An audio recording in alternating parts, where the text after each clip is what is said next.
الحمدللہ رب العالمین والصلاة والسلام علی رسولہ الکریم۔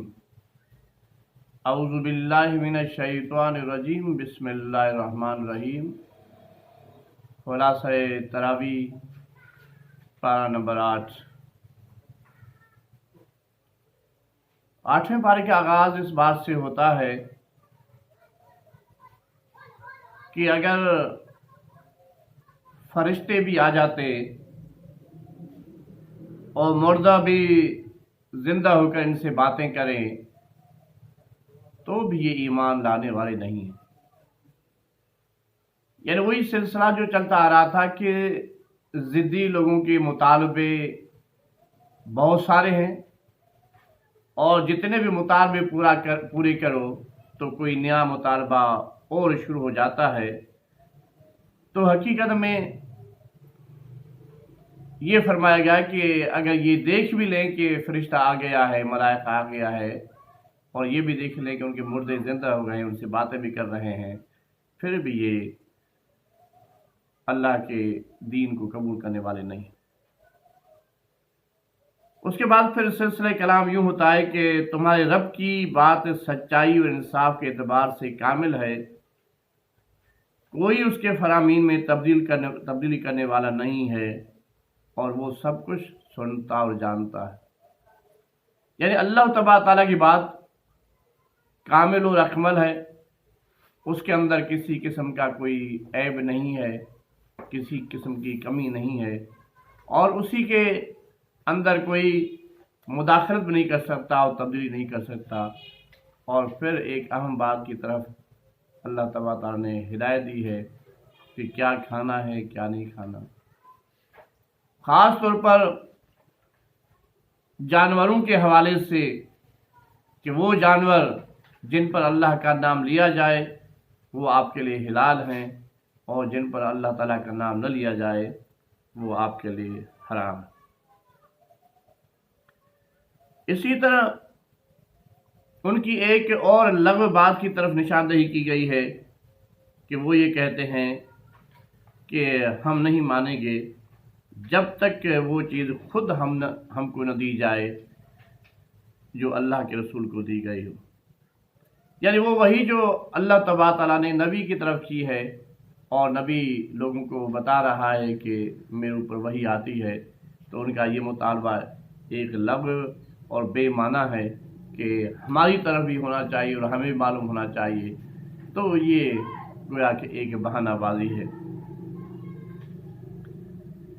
یہ دعوت و تبلیغ و دین کی دعوت جن و انس کو دی جا رہی ہے، اور جو قبول کرے گا تو اس کے لیے جنت کی بشارتیں ہیں، اللہ تعالیٰ کی رضا ہے، جو قبول نہیں کرے گا تو اس کے لیے بڑی سزائیں ہیں، جہنم کی آگ ہے۔ اللہ تبارک تعالیٰ نے قیامت کا ایک منظر یوں پیش فرمایا ہے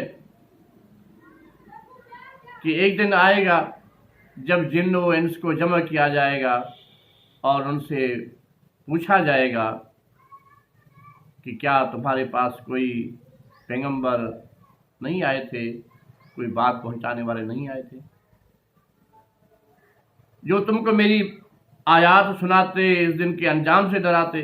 وہ کہیں گے کہ ہاں، ہم اپنے خلاف خود ہی گواہی دیتے۔ یعنی اس دن اللہ تبارک تعالیٰ جب ان سے پوچھے گا کہ آپ کے پاس کوئی ہدایت دینے والا میری طرف سے پیغمبر کوئی آیا تھا، تو وہ خود اس بات کا اعتراف کریں گے کہ ہاں، کوئی دعوت حق لے کر آیا تھا لیکن ہم نے ان کو ٹھکرایا تھا۔ تو گویا کہ یہ بات طے ہو گئی کہ اس دن وہ خود جن و انس اعتراف کریں گے۔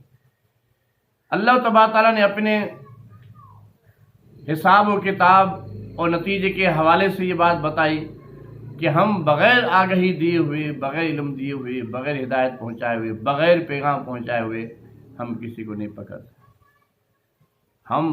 ہماری اگر کسی کو کوئی ہلاکت کی سزا ملی ہے تو پہلے ہماری دعوت وہاں پہنچی ہے، پہلے ہمارا پیغام پہنچا ہے۔ اس لیے جو پیغام پہنچنے کے بعد بھی ہماری بات کو نہ مانے تو یہ تو ظلم ہے۔ اتنی ساری شہادتوں کے بعد دلائل کے ساتھ بات کی جائے پھر بھی نہ مانے تو ایسے ظالم کے لیے فرمایا انہو لا یفلح الظالمون، ان ظالموں کے لیے یہ ظالم کبھی بھی فلاح نہیں پا سکیں گے۔ اللہ تبارک و تعالی کو ماننے والے ایسے بھی رہے کہ اللہ کو بھی تو مانتے تھے، لیکن اس کے ساتھ اور بھی بہت سارے انہوں نے وہم کی بنیاد پر بت بنائے ہوئے تھے۔ وہ ستاروں کی صورت میں، چاند کی صورت میں، سورج کی صورت میں، ملائکہ کی صورت میں، اور اپنے بزرگوں کی صورت میں، اپنے بڑوں کی صورت میں، انبیاء کی صورت میں بھی بت بنائے ہوئے تھے۔ اور جس طرح اللہ تبارک و تعالیٰ کے لیے وہ ذبح کرتے تھے، قربانی کرتے تھے، صدقہ کرتے تھے، خیرات کرتے تھے، اسی طرح دیگر کے لیے بھی، ان کی رضا کے لیے بھی اس قسم کی حرکتیں کرتے تھے۔ تو ان کی اس بات کی مذمت کی گئی ہے کہ یہ رویہ ان کا ٹھیک نہیں ہے، اور پھر ان کی اس بات کی بھی مذمت کی گئی ہے کہ یہ کیسے لوگ ہیں کہ اپنے اولاد کو قتل کرتے ہیں، کبھی مفلسی کی اندیشے میں قتل کرنا ہو، یا پھر بیٹیوں کو قتل کرنا ہو کہ کوئی ہمارا داماد نہ بن سکے، وہ اپنے حوالے سے، اپنی غیرت کے حوالے سے، اپنی انا کے حوالے سے توہین سمجھتے تھے کہ کوئی ہمارا داماد بنے۔ تو اللہ تبارک تعالیٰ نے ان کو یہ بات کلیئر بتا دی کہ یہ وہم کی بنیاد پر جتنی بھی چیزیں آپ نے بنائی ہوئی ہیں، یا ان کو تقدس کا جامہ پہنایا ہوا ہے، یہ آپ کی بنائی ہوئی چیزیں ہیں، اور ان قریب آپ کو معلوم ہو جائے گا سَيَجْزِيَهُمْ بِمَا كَانُوا يَفْتَرُونَ۔ یہ جو افترا اندازی آپ نے کی ہوئی ہے، اس کا جلد نتیجہ آپ نے بھگتنا ہو۔ اور فرمایا کہ حلال و حرام میں آپ کو کوئی اختیار نہیں ہے، حلال کو حرام کرنا، حرام کو اختیار کرنا، یہ تمہارا اختیار نہیں ہے، یہ تو اختیار اللہ تبارک و تعالیٰ کا ہے۔ آپ کو کوئی اختیار نہیں ہے کہ من گھڑت باتیں کریں۔ اور پھر یقیناً خسارے میں پڑ گئے وہ لوگ جنہوں نے اپنی اولاد کو جہالت و نادان کی بنیاد پر قتل کیا، اور اللہ کے دیے ہوئے رزق کو اللہ پر افطرا اندازی کر کے حرام ٹھہرایا۔ ان کے لیے تباہی ہے، ان کے لیے خسارہ ہے جو اولاد کو قتل کرتے ہیں، اور جو اللہ نے رزق دیا ہے وہ اپنے بنیاد پر، اپنے وہم کی بنیاد پر، اپنی بنائی ہوئی باتوں پر اس کو حرام کر دیتے ہیں۔ اور اللہ تعالیٰ نے اعلان فرمایا کہ جو چیزیں ہم نے آپ کو دی ہیں، کھاؤ پیو کھولو، مما رزقکم اللہ ولا تتبعوا الشیطان، کھاؤ پیو، لیکن شیطان کی تابع داری نہ کرو، شیطان کے خطوط پر نہ چلو، وہ تمہارا دوست نہیں ہے، تمہارا دشمن ہے۔ اور پھر اس شخص سے بڑھ کر ظالم کون ہوگا جو اللہ کی طرف منسوب کرے جھوٹی بات، کہے تاکہ علم کے بغیر لوگوں کو غلط رہنمائی کرے، یقیناً اللہ ایسے ظالم کو راہ راست نہیں دکھاتا۔ یعنی یہ جو لوگ حرکت کرتے ہیں، یہ جو یہود علماء اپنی طرف سے اپنی بڑائی اور اپنا مال اور اپنا مفاد کے لیے جو چیزیں بناتے ہیں، اپنی طرف سے بناتے ہیں، اس کی مذمت کی گئی کہ انہیں کوئی اختیار نہیں ہے، اسی لیے کھاؤ پیو، ہر چیز کھاؤ، اور جن چیزوں سے منع کیا گیا الا یہ کہ وہ مردہ ہو، یا بہایا ہوا خون ہو، سور کا گوشت ہو، یا وہ ناپاک چیزیں ہیں، یا فسق ہو کہ اللہ کے سوا کسی اور کے نام پر ذبح کیا گیا ہو۔ تو ان چیزوں کے علاوہ جو چیزیں ہیں وہ آپ کو کھانے پینے کی اجازت ہے۔ اللہ تبارک و تعالیٰ نے آگے چل کر حضور اکرم صلی اللہ علیہ وسلم سے خطاب فرمایا کہ محمد صلی اللہ علیہ وآلہ وسلم ان سے کہو کہ اگر تمہیں سناؤں تمہارے رب نے تم پر کیا پابندیاں عائد کی ہیں۔ ایک تو یہ نا کہ یہ جو مولوی ہیں، یہود ہیں، یہ اپنی طرف سے تمہیں حلال و حرام بتاتے ہیں. آؤ میں تمہیں بتاتا ہوں. قل تعالوا اتل ما حرم ربکم، تمہارے رب نے کیا تمہارے اوپر حرام کیا ہے، انہوں نے کیا پابندیاں لگائیں، انہوں نے کیا اصول بتائیں. انہیں سب سے پہلا اصول یہ بتایا ہے کہ کسی کو اللہ کے ساتھ شریک نہ کرو. دوسرا والدین کے ساتھ وبالوالدین احسانا، والدین کے ساتھ اچھا سلوک کرو. ولا تقتلوا اولادکم من املاق، اور اولاد کو مفلسی کے ڈر سے قتل نہ کرو. نحن نرزقکم وایاکم، تمہیں بھی اللہ تعالیٰ کھلاتا ہے اور تمہارے گھر میں جو اولاد پیدا ہوتی ہے اسے بھی اللہ کھلاتا ہے پلاتا ہے. تم نہیں کھلاتے، تم رزاق نہیں ہو. تم باپ ہو سکتے ہو، ماں ہو سکتے ہو، دادا ہو سکتے ہو، لیکن تم رزاق نہیں ہو. نحن نرزقہم وایاکم، تمہیں بھی ہم کھلاتے ہیں اور تمہارے اولادوں کو بھی ہم کھلاتے ہیں.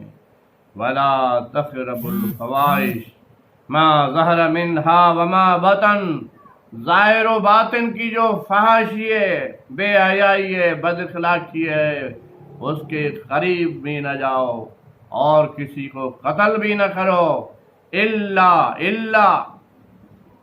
ولا تقتلوا النفس التي حرم اللہ الا بالحق، سوائے اس کے کہ وہ کسی جرم کی وجہ سے واجب القتل ہو گیا ہو اور کسی کو قتل کرنے کا حق نہیں ہے. اور یہ کہ تم یتیم کی مال کے بھی قریب نہ جاؤ. جانا ہے تو اچھے طریقے سے جاؤ. اس کا مطلب یہ کہ اس کی نگہداشت اور نگرانی کے لیے ضرور جا سکتے ہو، لیکن یتیم کے مال کو ہڑپ کرنے کے لیے نہیں جا سکتے. اس کو نقصان پہنچانے کی اجازت نہیں ہے.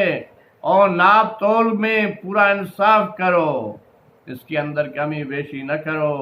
اور جب بات کہو تو انصاف کی کہو، چاہے معاملہ کہیں رشتہ داری کا ہی کیوں نہ ہو. گھر سے لے کر بین الاقوامی پلیٹ فارم تک جہاں جہاں بات کرنے کا موقع ملے تو بات کرو، تو عدل کی کہو، انصاف کی کہو، اور اللہ تعالیٰ سے جو عہد کیا ہے اس کو پورا کرو. یہ اللہ تعالیٰ کی طرف سے سیدھا راستہ ہے، تم اس پر چلو. دوسرے جتنے بھی راستے ہیں وہ ان پہ نہ چلو، وہ گندے راستے ہیں، وہ غلط راستے ہیں، وہ بھٹکانے والے راستے ہیں، وہ تباہی و بربادی کے راستے ہیں. اس کے بعد یہ سارے بنیادی قواعد بتانے کے بعد اللہ تعالیٰ کا کلام حضرت موسیٰ علیہ السلام کی طرف سے مخاطب ہوتا ہے کہ حضرت موسیٰ علیہ السلام گئے. موسیٰ کو ہم نے کتاب عطا کی تھی جو بھلائی کی روش اختیار کرنے والے انسان پر نعمت کی تکمیل اور ہر ضروری چیز کی تفصیل اور سراسر ہدایت و رحمت تھی. ان کا ذکر کیا گیا اور پھر اعلان کیا فمن اظلم ممن کذب بآیات اللہ، اس سے بڑا ظالم کون ہوگا جو ہماری آیات کو، جو ہم نے موسیٰ علیہ السلام کو دیں، ان آیات کو جو جھٹلانے والے ہیں یہ بڑے ظالم ہیں اور جو روح گردانی کرتے ہیں ان کے لیے بدترین سزا ہے. اس حرکت کے نتیجے میں اللہ کا غضب ہے ان کے لیے. اے نبی کرم صلی اللہ علیہ وآلہ وسلم، جن لوگوں نے اپنے دین کو ٹکڑے ٹکڑے کر دیا، گروہ گروہ بن گئے، یقیناً ان سے تمہارا کچھ واسطہ نہیں. ذرا کان کھول کر سنیں قرآن کا کیا اعلان ہے. ان الذین فرقوا دینہم وکانوا شیعا لست منہم فی شیء، جن لوگوں نے اسلام کے اندر، دین کے اندر تفرقہ بازی کی ہے، امت کو تقسیم کیا ہے، اے محمد صلی اللہ علیہ وآلہ وسلم ان فسادیوں سے، یہ امت کو ٹکڑے ٹکڑے کرنے والوں سے، اسلام کے اندر تفرقہ بازی پھیلانے والوں سے تمہارا کوئی واسطہ نہیں ہے.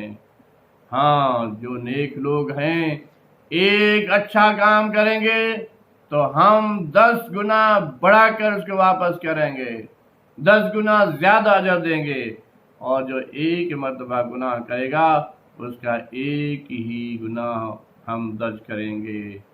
اس لیے اعلان فرمائیے، کہہ دیجئے قل اننی ہدانی ربی الی صراط مستقیم، اے محمد صلی اللہ علیہ وآلہ وسلم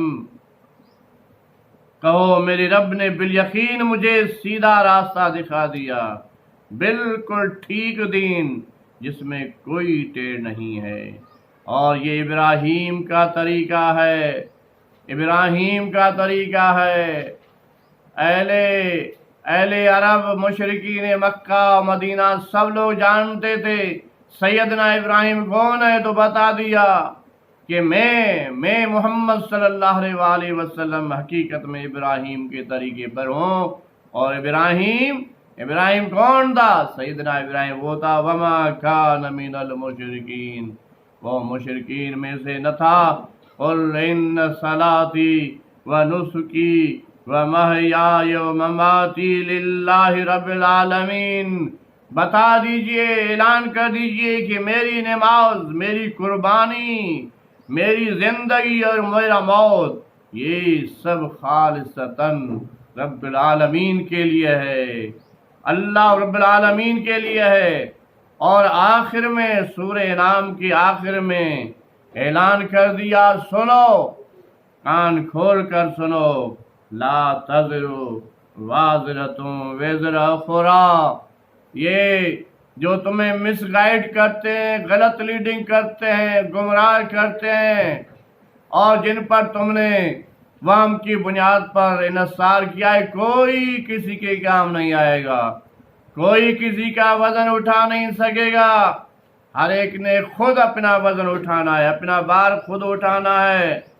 اور پھر سورت کا اختتام ان الفاظ سے ہوتا ہے کہ اے آدم، اے انسان، تمہیں ہم نے خلیفہ بنایا ہے، نائب بنایا ہے اپنا، تو ہمارا نائب ہے اور زمین میں خلیفہ ہے، اور اس زمین کے اندر کسی کو ہم نے غریب بنا دیا، کسی کو امیر بنا دیا، کسی کو تھوڑے وسائل دیے، کسی کو زیادہ دیے، کسی کو حاکم بنایا، کسی کو محکوم بنایا، یہ ہم نے بنائے ہیں، لیکن یہ سب امتحان ہیں۔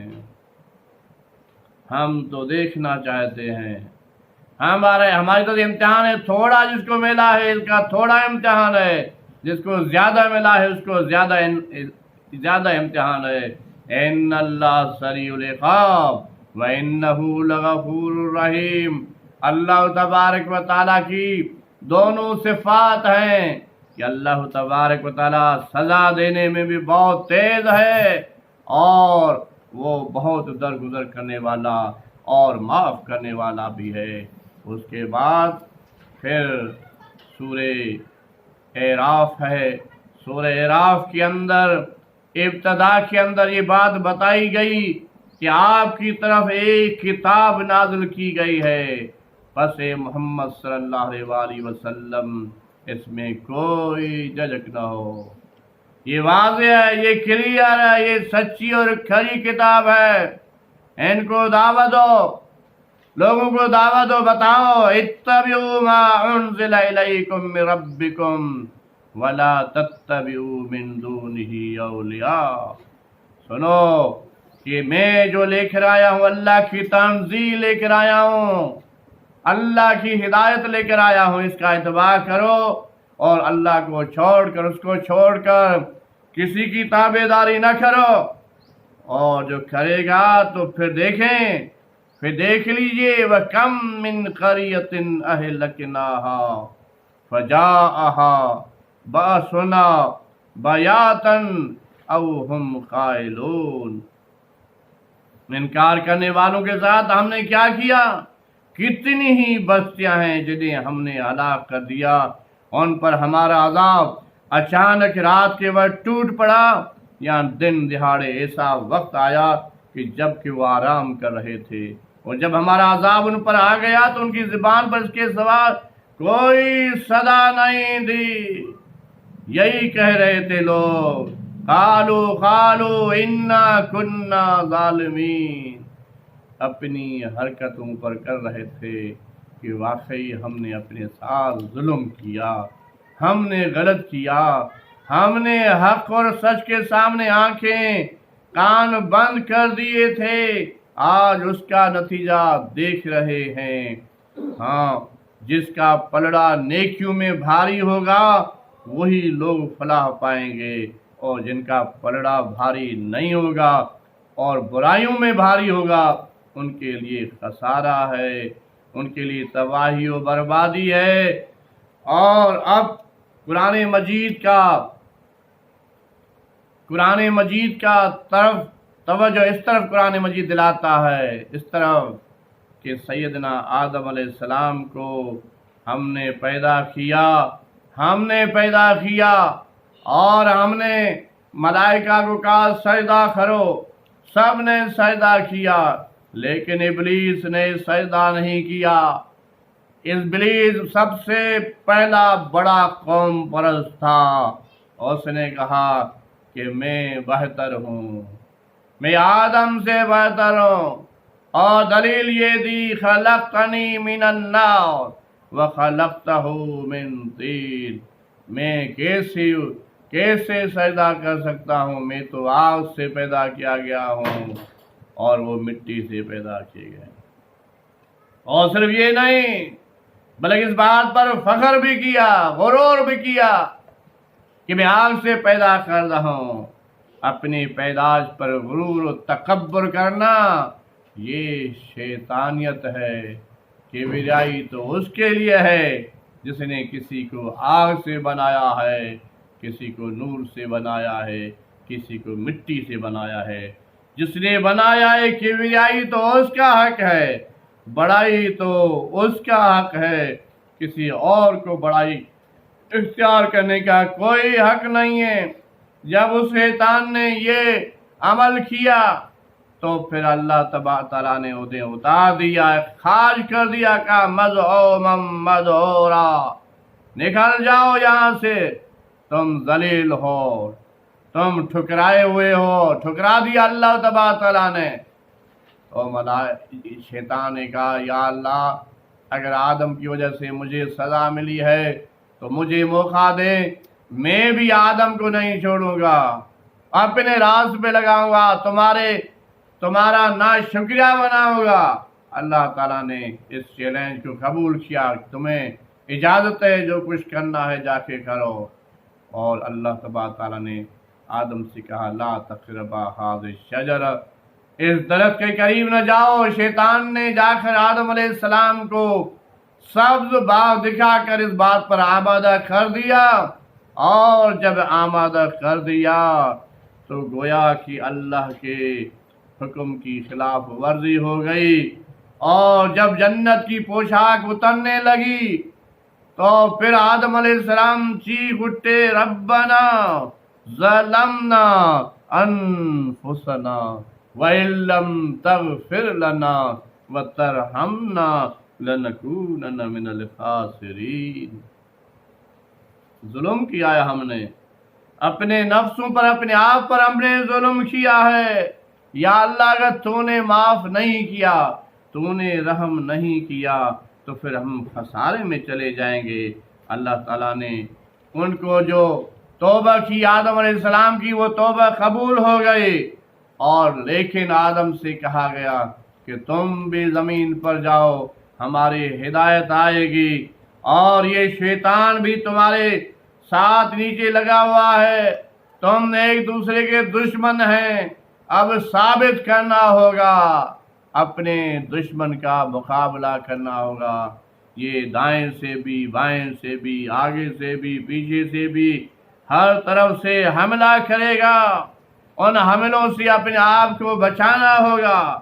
اے اولاد آدم، ہم نے تم پر لباس نازل کیا، اور پھر لباس کے ساتھ فرمایا سب سے اچھا لباس تو لباس التقویٰ ہے، تقویٰ کا، خوف خدا کا، شرم و حیا کا، عدل و انصاف کا، پاکیزہ لباس ہی اصل باس ہے۔ ہوشیاری کیجیے ابن آدم، ایسا نہ ہو کہ شیطان تمہیں پھر فتنے میں مبتلا کر دے جس طرح تمہارے والدین کو جنت سے نکلوایا تھا۔ اس نے جنت سے نکلوایا تھا، اسی لیے تم بھی خبردار رہو کہ تمہاری دادا کی طرح، تمہارے والدین کی طرح پھر یہ کامیاب نہ ہو جائے۔ اللہ تبارک تعالیٰ نے اعلان فرمایا، قل ان اللہ لا یامر بالفحشاء، ان سے کہو کہ اللہ تبارک تعالیٰ بے حیائی کا حکم نہیں دیتا۔ یہ جو کعبۃ اللہ کے ننگے ہو کر طواف کرتے ہو اور پھر اس کا تقدس بیان کرتے ہو، سنو، اللہ تبارک تعالیٰ اس قسم کا کوئی حکم نہیں دیتا۔ اللہ تبارک تعالیٰ نے قل امر ربی بالقسط، اللہ تبارک تعالیٰ نے تو راستی کا اور انصاف کا حکم دیا ہے۔ وَأَقِیمُوا وُجُوهَکُمْ عِنْدَ كُلِّ مَسْجِدٍ وَادْعُوهُ مُخْلِصِینَ لَهُ الدِّینَ، انہوں نے تو جو حکم دیا ہے، اپنی عبادت و بندگی کا حکم دیا ہے اور اسی کو ہی خالص ہو کر بلانا ہے، اسی کے لیے اپنے آپ کو خاص کرنا ہے، مخلصین کے ساتھ اس کے دین کو قبول کرنا ہے۔ اے بنی آدم، ہر عبادت کے موقع پر اپنی زینت سے آراستہ رہو۔ مساجد کی طرف جانا، عبادت کے لیے جانا، اس کے لیے تیاری کرنا چاہیے، اچھے سے اچھا لباس ہو، صاف ستھرا بن کر جانا چاہیے، جو مہیا لباس ہو پہننا چاہیے۔ اللہ تعالیٰ جمیل ہے، اللہ جمیل ہے، یحب جمال، اللہ خوبصورت ہے، جمیل ہے، وہ جمال کو پسند کرتا ہے۔ یہ گندا رہنا، میلے کپڑے پہننا اور اس قسم کے کاموں کو پھر بزرگی کہنا، یہ اللہ تعالیٰ کی ہدایت نہیں ہے۔ اللہ کی ہدایت یہ ہے کہ میری عبادت کے لیے تیار ہو جاؤ، زینت کے ساتھ، خوبصورتی کے ساتھ۔ قل انما حرم ربی الفواحش، اے محمد صلی اللہ علیہ وآلہ وسلم، ان سے کہو میرے رب نے جو چیزیں حرام کی ہیں وہ تو یہ ہے کہ بے شرمی کا کام کھلے ہو یا چھپے ہو نہیں کرو، گناہ ہے، اور حق کے خلاف زیادتی نہ کرو، اور اللہ کے ساتھ کسی کو شریک نہ کرو، اور جس کی کوئی سند نازل نہیں ہوئی، اس کی کوئی حیثیت نہیں ہے، اور جس کی بنیاد نہیں ہے وہ کوئی حص نہیں رہتا، وہ حقیقت میں نافرمانی ہے۔ حق وہ ہے جو اللہ تبارک و تعالیٰ نے بھیجا ہے، اور یہ تو ظالم ہے، یہ تو بڑے ظالم ہے۔ فَمَنْ أَظْلَمُ مِمَّنِ افْتَرَىٰ عَلَى اللَّهِ كَذِبًا أَوْ كَذَّبَ بِآيَاتِهِ، کہ اللہ تبارک تعالیٰ کی آیات کو جھٹلاتے ہیں اور اللہ کی سچی آیات کو جھٹلاتے ہیں، اپنے جھوٹی باتوں کو اللہ کی طرف منسوب کرتے ہیں، یہ بڑے ظالم ہیں۔ ان سے دور رہو، اپنے آپ کو بچاؤ، اپنے نسلوں کو بچاؤ۔ ان کے اس رویے کے نتیجے میں بالآخر اللہ تعالیٰ کا یہ اعلان ہے کہ انہیں کہا جائے گا فَذُوقُوا الْعَذَابَ بِمَا كُنتُمْ تَكْسِبُونَ، جو کچھ تم نے کیا ہے اس کا مزہ چکھو۔ ہاں، جب جنتی جنت میں پہنچ جائیں گے، جہنمی جہنم میں پہنچ جائیں گے تو ان کی لڑائی ہو جائے گی، وہ لڑیں گے، بات چیت کریں گے، ابلاغ ہوگا،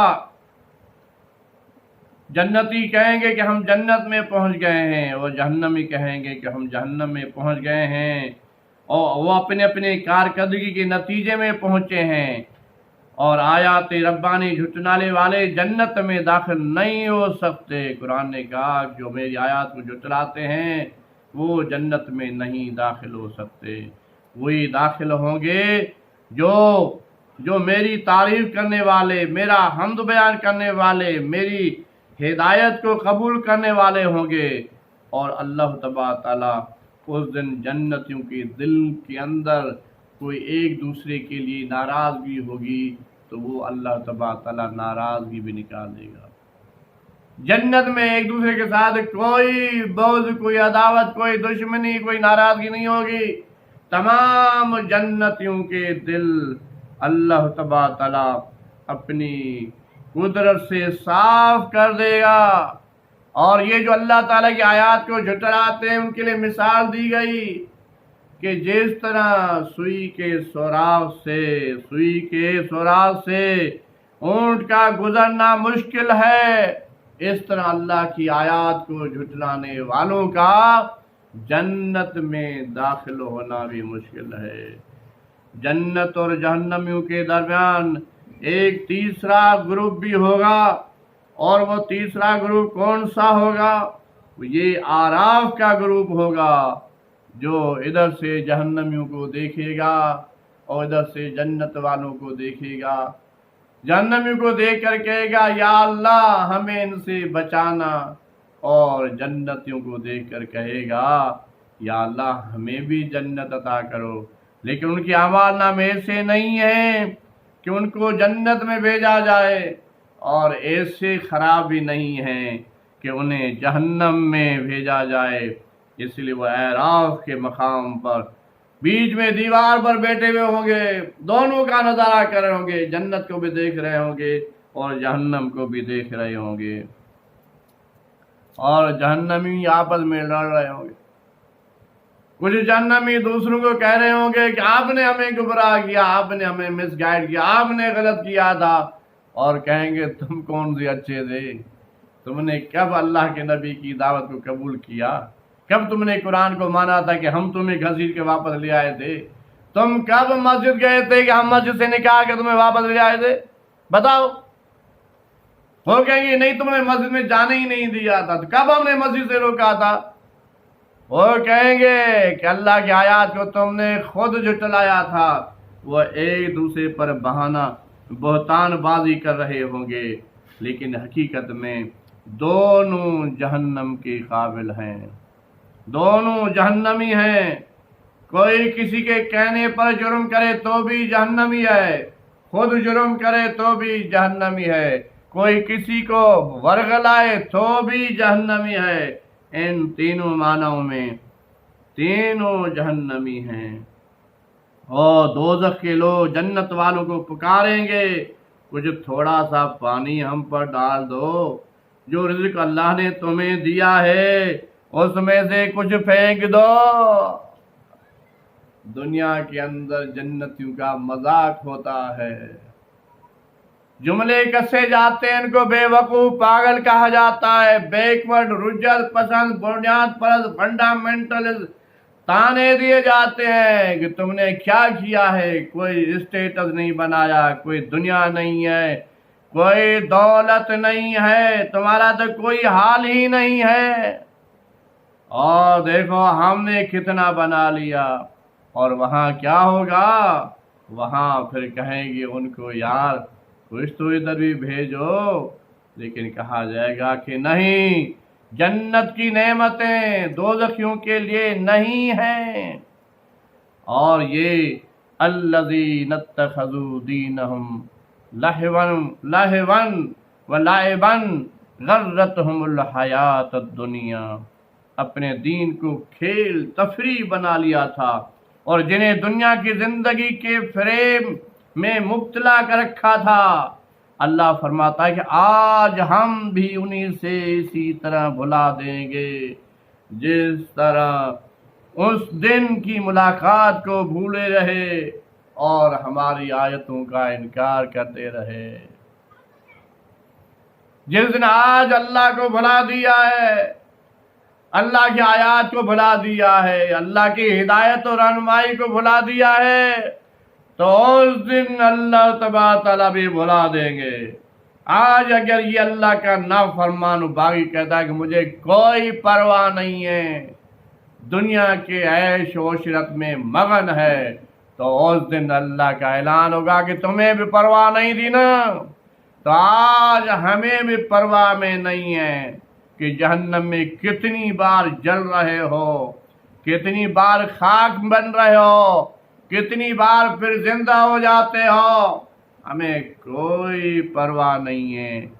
جہنمی کہیں گے بلا کوئی ایسا سلسلہ ہو، کوئی ہے کوئی سفارشی ہے، کوئی ہماری سفارش کر دے، ہم کسی سفارشی کو لے آئیں، کوئی ہے سفارشی؟ کوئی سفارشی نہیں ملے گا۔ پھر کہیں گے بھلا ایسا ہو کہ ہمیں ایک مرتبہ واپس بھیج دو،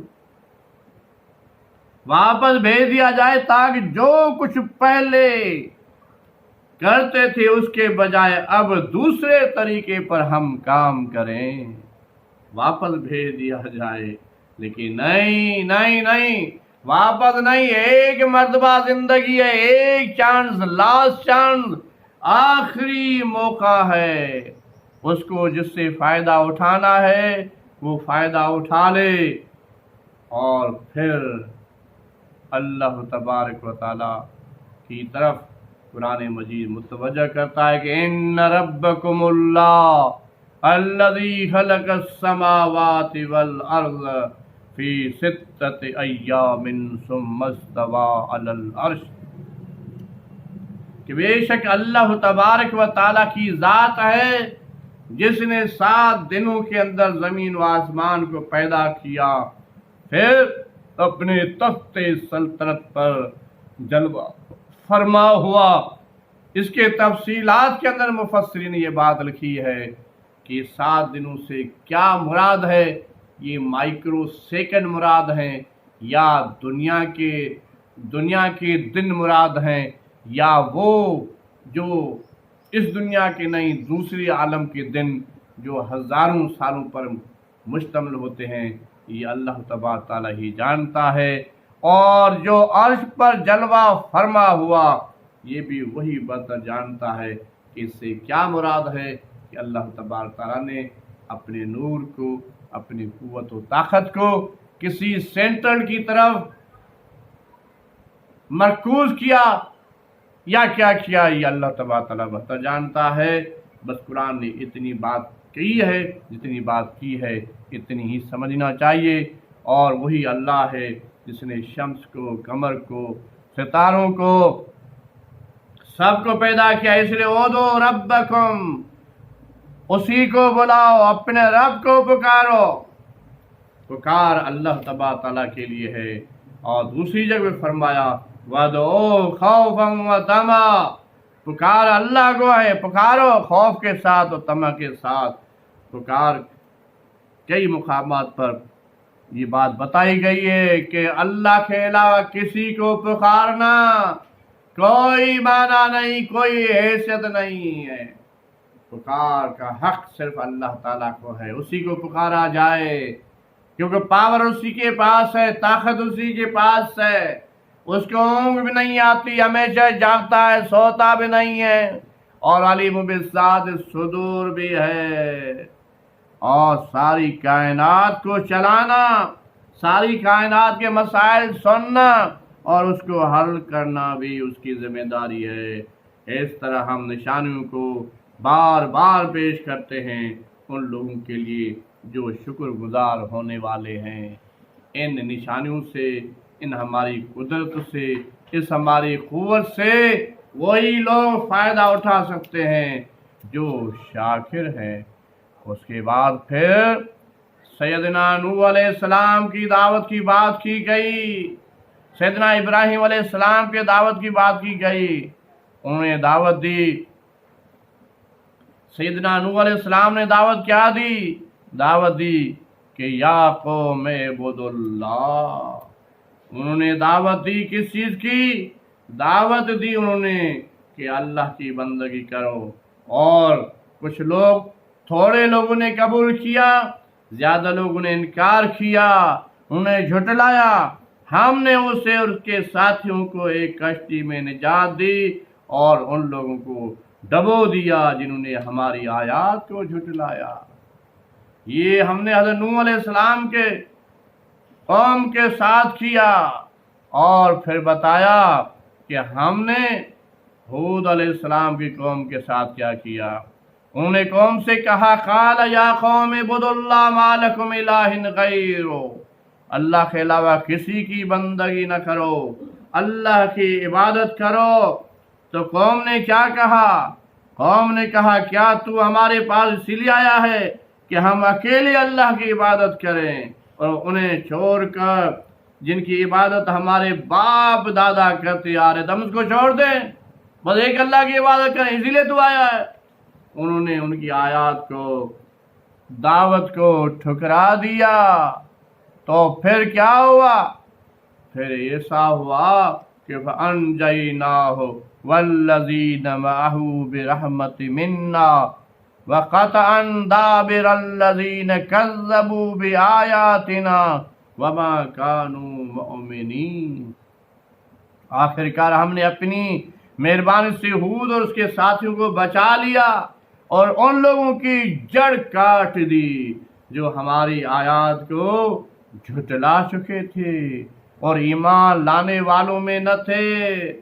اور پھر کیا ہوا؟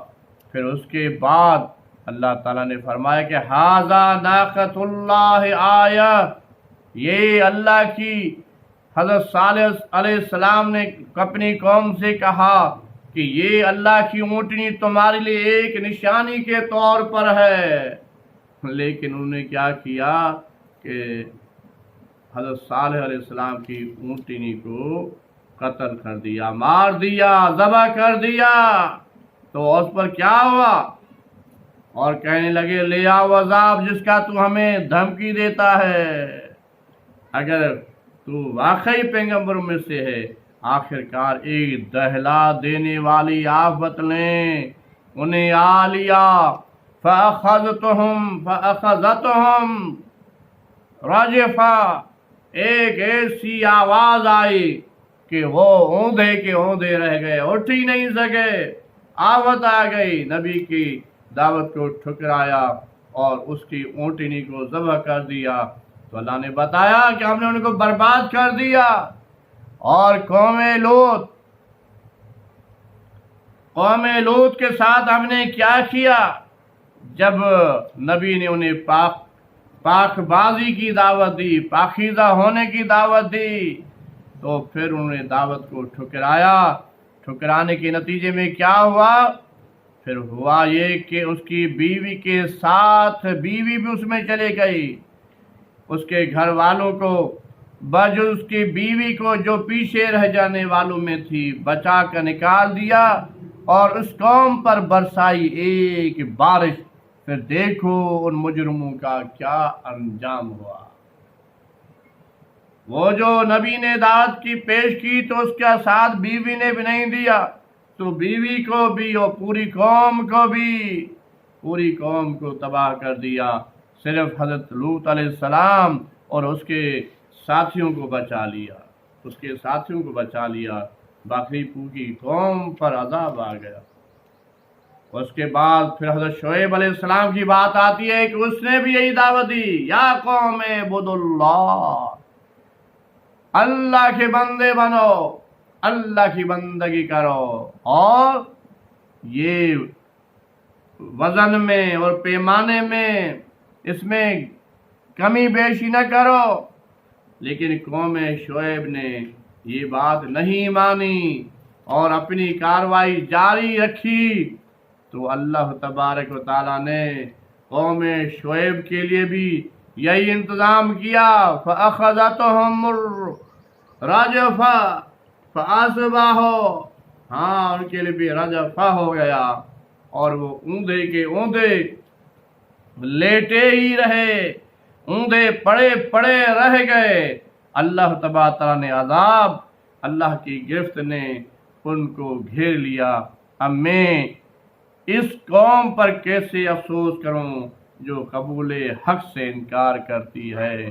تو نبی نے کہا، شعیب نے ان کو برباد ہوتے ہوئے دیکھا، کہا کہ میں کیا کروں، اس قوم پر کیا افسوس کروں کہ ان کو آیات بتائیں، اللہ کے احکامات بتائے، لیکن پھر بھی ناپ تول میں کمی پیشی سے یہ بات نہ آئے، تو میں یہ ایسے نہیں ہے کہ ان کے اوپر افسوس کیا جائے۔ تو اللہ تعالیٰ نے انبیاء، ان کے قوم، دعوت اور ان کے ہلاک ہونے کا ذکر کیا، بتا دیا کہ دیکھو انبیاء کی دعوت کو جو ٹھکراتا ہے اور بالآخر وہ اللہ کی گرفت آتی ہے، آواز کی شکل میں، پانی کی شکل میں، سیلاب کی شکل میں، بارش کی شکل میں، وہ کسی شکل میں بھی آ سکتی ہے۔ تو اللہ تعالیٰ سے دعا ہے کہ ہمیں ان لوگوں میں شامل فرمائے جنہوں نے انبیاء کی دعوت پر لبیک کہا اور تابعداری اور وفاداری کا سلسلہ قائم رکھا، ان لوگوں سے بچائے جو انبیاء کی دعوت کو ٹھکراتے رہے اور ٹھکرا رہے ہیں۔ وآخر دعوانا ان الحمدللہ رب العالمین۔